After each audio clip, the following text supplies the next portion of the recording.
waɗannan sunayen 11 a cikin sunayen Allah su ne waɗanda annabi sallallahu alaihi wasallama ya yabe su cewa wanda ya tawassali da su ya gaya wa Allah buƙatar da ba a mayarwa.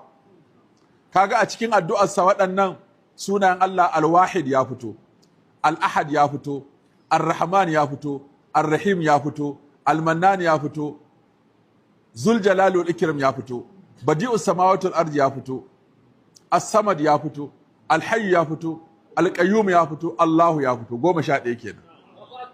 To waɗannan dai mutum zai kamun kafa ya saka sunayen Allah a ciki, to kawai ya samu kofar da insha Allah Allah zai biya masa bukata.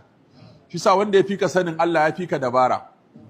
Kai sai ka yi abu miliyoyi, shi kuma sai ya ɗaya. Sai ka shekara kana addu'a, shi kuma sai ya samu wani lokaci sakan 5, saboda ya fika sanin auqatul ijaba, ya fika sanin asma'ullahil husna, ya fika sanin lokutan amsa addu'a da guraren amsa addu'a da lokutan amsa addu'a.